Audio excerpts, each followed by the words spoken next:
मुझे विधवा हुए 12 साल हो चुके थे। ना ही मेरी कोई औलाद थे और ना ही मैंने दूसरी शादी की थी। मुझे अपने पति से बहुत प्यार था, इसीलिए मैं रोज़ रात उनकी कमीज़ को अपने साथ रखकर सोती थी। मगर पिछले कुछ दिनों से मेरे साथ कुछ अजीब हो रहा था। मैं सुबह उठती तो मुझे चक्कर आते, मेरे पेट में दर्द होता। एक दिन मैं डॉक्टर के पास गई तो वह बोली कि तुम प्रेग्नेंट हो। ये सुनकर मैं घबरा गई, क्योंकि मैं तो कई सालों से विधवा थी। उस रात मैं बहुत परेशान थी और पति की कमीज सीने से लगाए लेटी हुई थी कि मुझे कोई चीज़ चुभती हुई महसूस हुई। जैसे ही मैंने कमीज के जेब में हाथ डाला तो मेरे सिर पर आसमान टूट पड़ा, क्योंकि उसके अंदर मेरा नाम स्नेहा है। और आज मैं बहुत खुश थी, क्योंकि आज मेरी बड़ी बहन खुशी की शादी थी। हम 3 बहनें और एक भाई थे। ये हमारे घर में पहली शादी थी। आज मैंने सोच रखा था कि अपने जीजू से जूता चुराई की रस्म में पूरे 10,000 लूँगी, क्योंकि वे बहुत अमीर थे और मेरे जीजू भी बहुत अच्छा कमा लेते थे। अभी मैंने अपने ही जीजू के जूते चुराने के बारे में सोच ही रही थी कि मम्मी ने मेरा हाथ पकड़ा और मुझे अपने कमरे में ले गई। मैंने देखा मम्मी मुझे परेशान सी लग रही थी और उनकी आंखें भी सूजी हुई थी। मैंने पूछा, मम्मी क्या बात है, सब ठीक तो है ना? मेरी मम्मी मेरे पूछने पर बच्चों की तरह फूट फूट कर रोने लगी। फिर मम्मी ने मेरे हाथ पर एक खत थमा दिया। मैंने जल्दी से खत खोलकर देखा तो वह खत खुशी दीदी की तरफ से था। उसमें लिखा था कि मम्मी मुझ में बर्दाश्त करने की हिम्मत नहीं है, इसीलिए मैंने खत लिखा है। मैं दीप से शादी नहीं करना चाहती थी, क्योंकि मैं तो किसी और लड़के को पसंद करती थी। मम्मी आज उसने मुझे कहा कि अगर मैं उसके साथ घर से ना भागी तो वह जहर खाकर अपनी जान दे देगा। मम्मी मैं ऐसा नहीं होने दूंगी, इसीलिए मैं ये घर छोड़कर जा रही हूँ।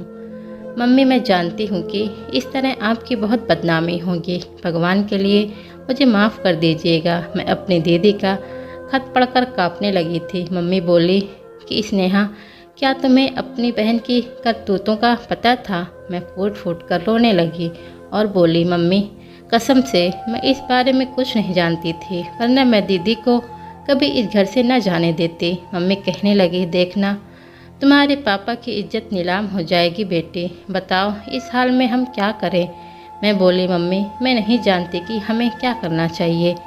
मम्मी ने मेरे सर पर हाथ रखा और बोली, बेटे अपने बाप की इज्जत बचा लो और अपनी बहन की जगह तुम दुल्हन बन जाओ। मुझे मम्मी से इस बात की उम्मीद बिल्कुल भी नहीं थी। मैं बोली, मम्मी ऐसा कैसे हो सकता है?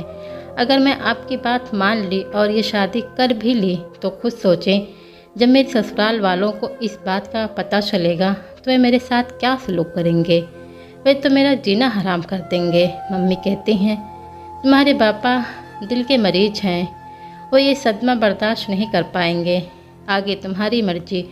तुम अपने बाप को अर्थी पर लेटना देखना चाहती हो या फिर ये दुल्हन का जोड़ना पहनकर बैठना चाहती हो? मैं दुल्हन के जोड़े की तरफ देखा तो आंखों से आंसू बहने लगे। अब मुझे न चाहते हुए भी अपने बाप की खातिर अपनी खुशियों की कुर्बानी देनी पड़ी। आखिर मेरे पापा ने मेरे सिर पर हाथ रखकर मुझे विदा कर दिया। वह नहीं जानते थे कि मैं खुशी नहीं बल्कि स्नेहा हूँ। कुछ ही देर बाद मैं विदा होकर दीप के घर पहुँच चुकी थी। मेरी सास मुझे मेहमानों में बिठाकर कुछ रस्में पूरी करना चाहती थी, लेकिन मैंने सिर दर्द का बहाना बना लिया और दीप से कहा कि मैं कमरे में जाना चाहती हूँ। दीप ने अपनी माँ से कह दिया कि अब बाकी की रस्में सुबह कर लेना, और उन्हें कोई ऐतराज न हुआ था। मुझे मेरे कमरे में लाकर बिठा दिया और थोड़ी देर के बाद दीप भी कमरे में आ गए थे। उन्होंने जल्दी से मेरा घूंघट उठाया और मुझे देखकर एक पल के लिए बिल्कुल दंग रह गए। वो तो कुछ बोलने की हालत में भी नहीं थे। फिर उन्होंने बहुत देर के बाद जो शब्द कहे वे मेरे दिल को सुन करने के लिए काफ़ी थे। वे बोले, तुम खुशी की छोटी बहन स्नेहा हो ना? मैंने हाँ में सर हिला दिया। फिर यहाँ क्या कर रही हो और रो क्यों रही हो? कुछ तो बताओ मुझे। मैं रोते हुए बोली, दीप दीदी आज घर से भाग गई है, हमें उसके बारे में कुछ भी पता नहीं। दीदी कभी ऐसा नहीं कर सकती। मम्मी को उनका ख़त मिला था जिसमें उन्होंने लिखा था कि वे किसी और से मोहब्बत करती हैं, इसीलिए उसके साथ घर छोड़कर जा रही हैं। उस टाइम हम भी बहुत परेशान हो चुके थे। उन्हें पापा की इज्जत की फ़िक्र थी, इसीलिए मेरे सर पर दुपट्टा डालकर मुझे मंडप पे बिठा दिया। दीप ने अपना सिर पकड़ लिया और कहा, ओहो, तभी जब पंडित जी ने फेरे कराए थे तो मुझे थोड़ा सा शक हुआ था कि वह खुशी की जगह स्नेहा कह रहे थे, मगर तब मैंने सर झटक दिया कि मेरा वहम है। जी, मम्मी ने इस बारे में पंडित जी से बात की थी कि इसे भेज रहे हैं। पंडित जी को सब पता था, इसीलिए मेरी शादी में पंडित जी ने मेरा ही नाम लिया था। मम्मी ने शादी के टाइम खाना टेबल पर लगा दिया था ताकि खाने की वजह से किसी का नाम की तरफ ध्यान ही न जाए। दीप ने सिर हिला दिया था, फिर बोले, तुम इस तरह घबराई हुई क्यों हो? तुम्हें ये रिश्ता मंजूर नहीं था क्या? मैं बोली, मुझे ये रिश्ता मंजूर है या नहीं, उस टाइम मुझे जो चीज़ डरा रही थी वह ये थी कि आप और आपकी फैमिली मेरे साथ कैसा सलूक करेंगी। फिर दीप कहने लगे, स्नेहा, तुम एक बहुत अच्छी लड़की हो। इस बात की सबूत के लिए ही काफ़ी है कि तुमने अपनी बहन की गलती को सुधारने के लिए खुद को कुर्बान कर दिया और अपने माँ बाप को बदनामी से बचा लिया। और अगर आज बारात खाली वापस लौटी तो यकीनन हमारी भी बदनामी हो जाती। तुमने हमें भी बदनाम होने से बचा लिया है। दीप कहने लगे, स्नेहा, तुम एक अच्छी खासी प्यारी लड़की हो और मुझे तुम्हें अपनाने में कोई समस्या नहीं है। मैं तो दीप की बातें सुनकर हैरान रह गई थी कि क्या कोई सच में इतना अच्छा हो सकता है। अब मुझे भी तसल्ली हो गई थी। तब दीप ने मुझे अपना मोबाइल फ़ोन दिया और कहने लगे, तुम आराम से अपने घर बात कर लो और अपनी माँ को बता दो कि दीप को अब सच्चाई का पता चल चुका है। मैं परेशान होंगी, उन्हें दिलासा दे दो। दीप की बात सच साबित हुई। जब मैंने मम्मी को फ़ोन किया तो वह रोने लगी, कहने लगी, जब से तुम विदा होकर गई हो मैं सूली पर लटकी हुई हूँ। अच्छा हुआ कि तुमने मुझे फ़ोन करके अपने बारे में बताया। सच जानने के बाद भी दीप तो मुझे कुछ ना कहा था, मगर जब मेरी असलियत घर वालों में खुली तो सबने बहुत ऐतराज़ किया। मेरी सास तो कहने लगी, बेटा, इसे अभी के अभी डिवोर्स देकर घर से निकाल दो। उसके माँ बाप को भी तो पता चले कि धोखा नहीं चलेगा। ये रिश्ता ना हुआ जैसे हम मंडी से सब्जी लेने गए हैं और हमें दिखाई और कुछ और दिया कुछ और पैक करके। तब दीप ने ही सबको तसल्ली दिलवाई। उसने कहा सबसे कि मुझे स्नेहा खुशी से भी ज़्यादा अच्छी लगी है। अगर आप में से किसी ने उसके साथ बुरा किया तो मुझे बहुत दुख होगा। खैर, फिर दीप ने बहुत बड़ा रिसेप्शन पार्टी भी किया था। यह देखकर मेरा मन बहुत खुश हो गया। रिसेप्शन पार्टी के बाद सब मेहमान चले गए। मैंने महसूस किया कि मेरी सास अभी भी मुझसे खिंची खिंची सी रहती हैं, मगर दीप ने अपनी माँ को मजबूर कर दिया कि वह मेरा ख्याल रखे। इसीलिए आखिरकार मेरी सास का दिल भी पिघल ही गया था। अब हम दोनों में अच्छी दोस्ती भी हो गई थी। मेरे पति यूपी में स्पेशल पुलिस फोर्स में ड्यूटी पर तैनात थे और स्पेशल वालों की तो कभी भी छुट्टी नहीं होती, 24 घंटे ड्यूटी होती है। उन्होंने मुझे हर खुशी दी थी। वह कभी मुझे घुमाते तो कभी शॉपिंग कराने ले जाते। मुझे ज़िंदगी बहुत हसीन लगने लगी थी। फिर वह अपनी ड्यूटी पर चले गए। उनके जाने के बाद भी मेरी सास मेरे साथ बहुत अच्छी थी।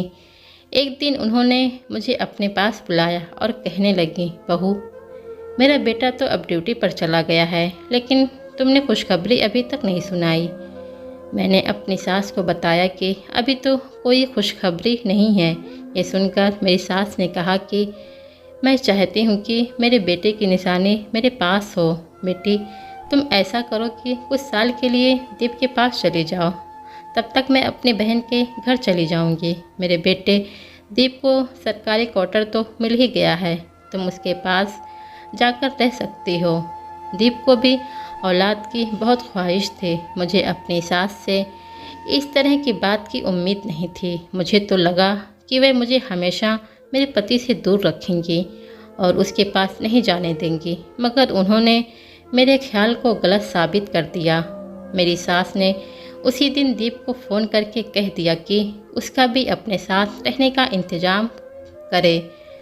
रात को मुझे दीप की कॉल आई और वह बहुत खुश लग रहे थे। वे कहने लगे, जब से मैंने ये खुशखबरी सुनी है कि तुम मेरे पास रहने के लिए आ रही हो, मैं खुशी से फूला नहीं समा रहा हूँ। मैं कल से सारे इंतज़ाम कर लूँगा और फिर आकर तुम्हें ले जाऊँगा। मुझे ये सब किसी ख्वाब की तरह लग रहा था। खैर, जो भी था, मैं बड़ी खुश थी। मैंने अपना सारा सामान पैक कर लिया था। मेरी सास भी मुझे देखकर मुस्कुराती थी। शाम हुई तो दीप के नंबर से फ़ोन आने लगा। मैंने कांपते हुए हाथों से कॉल उठाई तो किसी ने हेलो कहा, लेकिन ये आवाज़ मेरी दीप की नहीं थी। मैंने अचानक से घबरा गई। मैं बोली, जी कौन? तो उन्होंने कहा कि आप दीप के घर से बात कर रही हैं। मैंने कहा, जी हाँ, मैं उनकी पत्नी बात कर रही हूँ। उन्होंने बताया कि आपका पति दीप देश की सेवा करते हुए शहीद हो गया है। वह अब इस दुनिया में नहीं है। ये शब्द मुझ पर गोली की तरह चल रहे थे। मेरी सास ने मेरे हाथ से फ़ोन ले लिया। उन्हें भी अपने बेटे की शहीद के बारे में पता चला। मैं उनके गले लगकर फूट फूट कर रोने लगी। वह भी हिचकियाँ ले रही थी, मगर मुझे रोने से मना कर रही थी। मैं कहने लगी, बस ये आंसू छुपा लो, गम ना करो। ये ना हो कि कोई और औरत तुम्हारे आंसू देखकर घबरा जाए और अपने पति को देश की सेवा करने से रोक ले। मैं तो उनके हौसले को देखकर हैरान होती जा रही थी। दीप का बहुत ही शांत तरीके के साथ अंतिम संस्कार कर दिया गया। मैं खुश थी कि मैं एक शहीद की पत्नी थी, मगर दिल था कि संभलता ही नहीं था। वह सदमे से बाहर नहीं आ रहा था। मेरे पति दीप बहुत अच्छे इंसान थे। उन्होंने मुझे लोगों के सामने रुस्वा होने से बचाया था। उन्होंने मेरे माँ बाप की लाज रखी थी। फिर मैं कैसे ना उस इंसान से मोहब्बत करने लगती। मैं अपनी सास से कह दिया था कि मैं दीप के बाद आपका सहारा बनूंगी। मेरे कमाने की नौबत ही नहीं आई थी, क्योंकि दीप की पेंशन आने लगी थी और उसी से घर का खर्चा चल रहा था। मेरी सास अक्सर कहती थी कि दीप का बच्चा होता तो हमारी गोद में खेल रहा होता और हमारे घर में इतनी उदासी ना होती। मैं भी यही सोचती थी कि काश दीप जाने से पहले मुझे अपना वारिस देकर जाते। ऐसे ही समय बीतने लगा। एक दिन मेरे माँ बाप मुझे अपने साथ ले जाने के लिए आए। मम्मी ने मेरी सास से हाथ जोड़कर माफ़ी मांगी और ये भी कहा कि आप मेरी बेटी को दूसरी शादी की इजाज़त दे दें, क्योंकि आगे पहाड़ जैसी लंबी ज़िंदगी है। कल को हम भी मर गए और आपको भी कुछ हो गया तो मेरी बेटी का क्या होगा? मेरी सास ने मेरे सिर पर हाथ रखा और कहा, मेरी इजाज़त है, आप उसे अपने साथ ले जा सकते हैं, मगर जब मेरी बेटी की शादी होगी तो मुझे ज़रूर बुलाएं। मेरी मम्मी बहुत खुश हुई, मगर मैंने उनके साथ जाने से मना कर दिया। मैं बोली, मम्मी, जाने से पहले उन्होंने मुझे वादा लिया था कि और मुझसे कहा था कि तुम मेरी माँ का ख्याल रखना। मम्मी, मैं अपने मरे हुए पति का हुक्म नहीं टाल सकती। मैं अपनी सास को छोड़कर कभी भी नहीं जाऊंगी। फिर मम्मी और पापा ने एड़ी चोटी का जोर लगाया, मगर मैं उनके साथ नहीं गई। मेरे पास ज़िंदगी बिताने के लिए दीप की बहुत सी यादें थीं। अब मैं हर रात दीप की तस्वीर और उसके कपड़ों को गले से लगाकर सोती थी और उससे ढेरों बातें किया करती थी। ऐसे ही मेरी ज़िंदगी के 10 साल बीत गए। अब मेरी सास बहुत ज़्यादा बूढ़ी हो चुकी थी। मैं उनका बहुत ख्याल करती थी, मगर अब कुछ दिनों से मेरी खुद की तबीयत भी ठीक नहीं रहती थी। मेरी सास भी मुझे कहने लगी कि स्नेहा, तुम अपना बिल्कुल भी ख्याल नहीं रखती हो, देखो कितनी कमज़ोर हो गई हो। मैं उनकी बात टाल दिया करती थी। एक दिन मेरी सास कहने लगी, स्नेहा, अब मैं बहुत ज़्यादा बूढ़ी हो चुकी हूँ, मेरी ज़िंदगी का कोई भरोसा नहीं। तुम मेरी बच्ची शादी कर लो। कहीं ऐसा ना हो कि जब मैं मर कर दीप की आत्मा के पास जाऊँ तो वह मुझसे देखकर मुंह फेर ले और मुझसे ये सवाल करे कि आप मेरी पत्नी को किसके पास छोड़कर आई हो। मैंने अपनी सास को कहा कि आपको आपके मरे हुए बेटे की कसम कि आपने आज के बाद मेरी शादी का नाम लिया तो। अब मेरी तबीयत हर समय ख़राब होने लगी थी। जी घबराया करता था, मगर मैं इस बीमारी को नज़रअंदाज करती थी। लेकिन ये सब कुछ मेरी सास की निगाहों से नहीं बचा था। वह कहने लगी, मेरी बेटी, तुम बहुत कमज़ोर होती जा रही हो, तुम चलो मेरे साथ, मैं डॉक्टर के पास ले चलूँ। मैंने मना कर दिया, मगर आज तो मेरी सास बच्चों की तरह जिद करने लगी थी। वह कहने लगी, मैं तुम्हें हर हाल में अपने साथ लेकर जाऊंगी। और वह मुझे डॉक्टर के पास ले गई।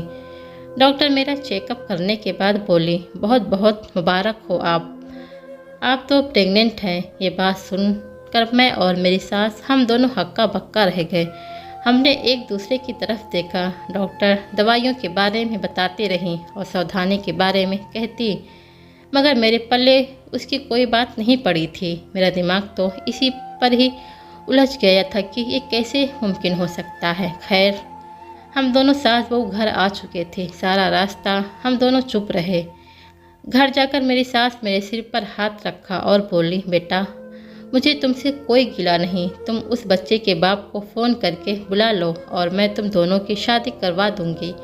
अगर तुम्हें इस बात का डर है कि मैं अकेली रह जाऊंगी तो तुम मेरी फिक्र ना करना। मेरे पास भगवान का दिया हुआ सब कुछ है। मैं अपनी सास के गले लगकर फूट फूट कर रोने लगी। मैं बोली, सासू माँ, दीप मेरी ज़िंदगी में आने वाला पहला और आखिरी मर्द था। उसके बाद मैंने कभी किसी आदमी से अपना रिश्ता बनाने के बारे में नहीं सोचा। शायद डॉक्टर झूठ बोल रही हैं। मेरी सास मुस्कुराने लगी और बोली, बेटी घबराने की ज़रूरत नहीं। तुम अभी जवान हो। मैं जानती हूँ तुम्हें ज़िंदगी बसर करने के लिए किसी सहारे की ज़रूरत है। अच्छा हुआ कि तुमने खुद ही ढूंढ लिया। बेटी मैं तुम्हें गलत नहीं कह रही हूँ, फिर तुम क्यों घबरा रही हो? मैं कुछ कहे बिना कमरे में आ गई और रामायण उठाकर ले गई। मैं रामायण पर हाथ रखकर बोली कि मेरी ज़िंदगी में दीप के अलावा और कोई भी आदमी नहीं। अब मेरी सास भी परेशान हो चुकी थी। वह कहने लगी, ये तो बहुत फिक्र की बात है। न जाने हमारे घर पर कौन घात लगाकर बैठा है। मेरी सास कहने लगी, बेटी हमें मुजरिम को ज़रूर ढूंढना है। आज से न तुम सोना ना ही मैं सोऊंगी। फिर देखते हैं कि ये सब किसका किया धरा है। रात हुई तो मैं प्लान के मुताबिक अपने पति की तस्वीर और कपड़े अपने सीने पर रख कर सोने का नाटक करने लगी। करीब रात के 12 बजे मुझे ऐसा महसूस हुआ जैसे कोई आदमी मेरे कमरे में आया है। तब मुझे एक रुमाल नज़र आया। कमरे की खिड़की से अंदर आने वाला आदमी मेरे नाक पर रुमाल रखकर मुझे बेहोश करने वाला था, मगर मैं उठकर बैठ चुकी थी। सामने नज़र पड़ी तो मैं बिल्कुल हैरान रह गई। वह कोई और नहीं बल्कि मेरा पति दीप मेरे सामने खड़ा था। तभी मेरे कमरे का दरवाज़ा फिर से खुला और मेरी सास कमरे में आ गई। वह भी अपने बेटे को देखकर बिल्कुल दंग रह गई थी। वह दीप के गले लग गई। बेटा तुम कहाँ चले गए थे? जबकि मैं तो कुछ बोल ही नहीं पा रही थी। दीप कहने लगे, माँ आप तो जानती हैं ना कि मैं एक जासूस हूँ। मैं देश की खातिर दुश्मनों की जासूसी करता था। जब उन दिनों मेरी शादी हुई तो मेरे बड़े ऑफिसर को पता चला कि हमारे देश में दुश्मन घुस आए हैं जो हमारे राज को हासिल करके देश का माहौल ख़राब करना चाहते थे। मैं एक माहिर जासूस था, इसीलिए मुझे वापस ड्यूटी पर बुला लिया गया। सब कुछ ठीक ठाक चल रहा था, मगर फिर आपने ये फैसला किया कि स्नेहा को मेरे पास भेजना है। इसीलिए मुझे अपनी मौत का झूठा नाटक करना पड़ा। मम्मी, मेरे साथ जो लड़का उस मिशन में शामिल था वह शहीद हो गया। उसके आगे पीछे कोई नहीं था। उसका पूरा चेहरा भी झुलस गया था। इसीलिए मैंने ये कह दिया था कि वह मेरी लाश है, क्योंकि उस मिशन पर मेरे बचने की बिल्कुल भी उम्मीद नहीं थी और ये भी हो सकता था कि मेरी लाश भी आपको ना मिलती।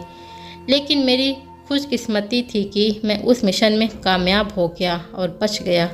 अब मैं वापस आना चाहता था, मगर आप दोनों से शर्मिंदा था। समझ नहीं आता था कि क्या करूं। बस फिर मैंने ये मन बनाया कि जब स्नेहा प्रेग्नेंट हो जाएगी तो आप लोग बच्चे के बाप को तलाश करते करते मुझ तक पहुंच जाओगे। और आज वही हो गया। मम्मी, आपको बहुत मुबारक हो, आप दादी बनने वाली हैं। वे दोनों माँ बेटा बहुत खुश थे। मेरी सास कमरे से चली गई तो दीप मेरी तरफ आए, मुस्कुरा कर बोले, क्या मुझे माफ़ नहीं करोगी?